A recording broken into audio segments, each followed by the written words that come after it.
Olá, pessoas! Na aula de hoje, a gente continua falando sobre decomposição de vetores. Um caso onde é muito usual a gente fazer a decomposição de um vetor é o caso do plano inclinado. Então, é esse exemplo que eu estou mostrando para vocês aqui. Num plano inclinado, a gente tem basicamente duas forças, se a gente não considera o atrito. Então, está o disclaimer aqui, ó, desprezando o atrito. Então, sem considerar o atrito, a gente vai ter o peso na vertical e a normal perpendicular ao plano de apoio. Então, nessas condições, esse bloquinho aqui, ele está deslizando para baixo. Ele está no movimento aqui descendente. Por que ele desliza para baixo? Por que o bloquinho cai ao longo da rampa? Por causa do peso. Calma aí. Não é por causa da totalidade do peso, mas uma parte do peso atua paralela à rampa, fazendo com que o objeto desça, e parte do peso atua apoiando o objeto na rampa. Pegaram a ideia? Então a gente vai fazer o que? A decomposição da força-peso. A força-peso está sempre na vertical. Pense comigo, raciocine comigo. Se esse plano aqui não fosse inclinado, ele fosse horizontal, então se ele fosse um plano horizontal, o peso estaria na vertical e a normal também estaria na vertical para cima, se o bloquinho tivesse apoiado aqui, ó, né, na horizontal. Então, peso equilibrando normal, a gente já viu isso. Como eu inclinei o plano, um certo ângulo θ aqui, o peso se mantém na vertical, então esse ângulo θ vai ser o ângulo entre a força-peso e o prolongamento aqui da força normal. A direção da força normal. Então, tenho esse ângulo aqui, ó. Isso é importante. Então, esse ângulo aqui do plano inclinado é o mesmo ângulo entre a força-peso, que está na vertical, e a reta da direção da força normal.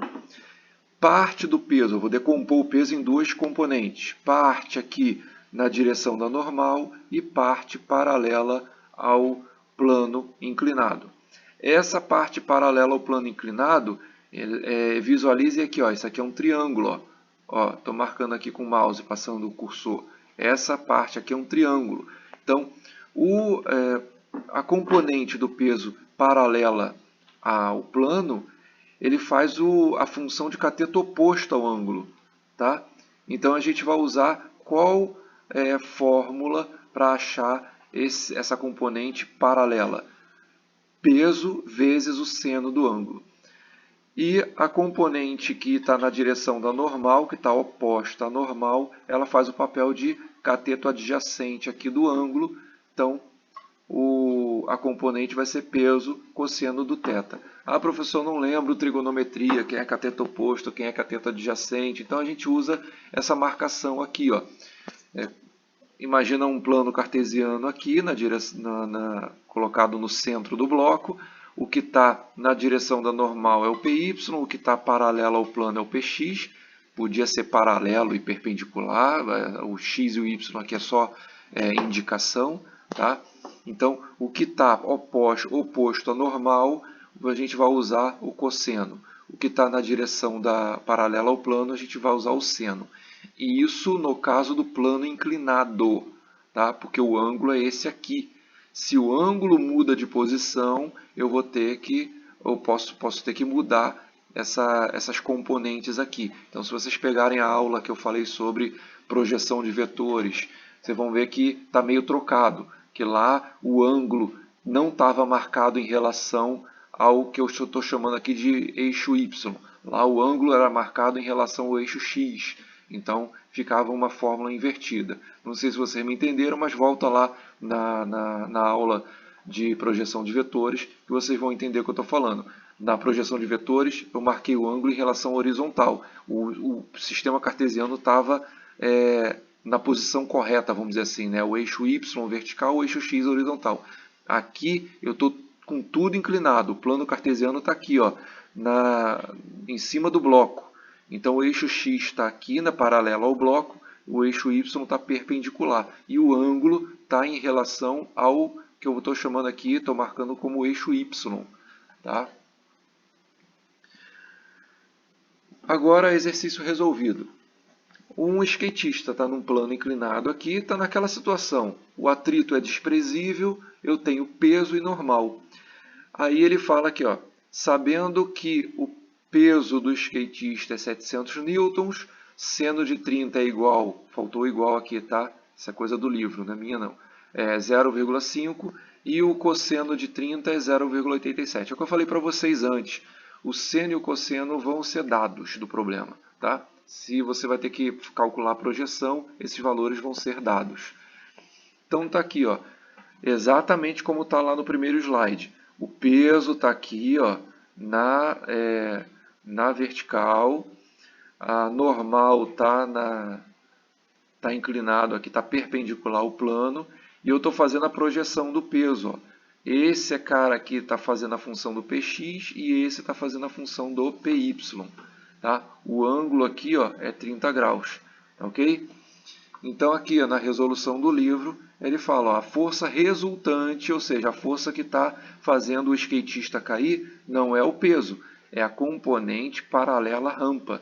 Então essa componente paralela à rampa é a força resultante, vai ser o peso sendo de 30. Aí está aqui a continha, 700 vezes 0,5, 350. E a força normal aqui está sendo equilibrada pela componente do peso que está oposta a ela. Então, forças opostas se anulando, elas são iguais. Então, a normal vai ser igual a P cosseno de 30, tá? 700 vezes 0,87, tem esse valor aqui. Ok?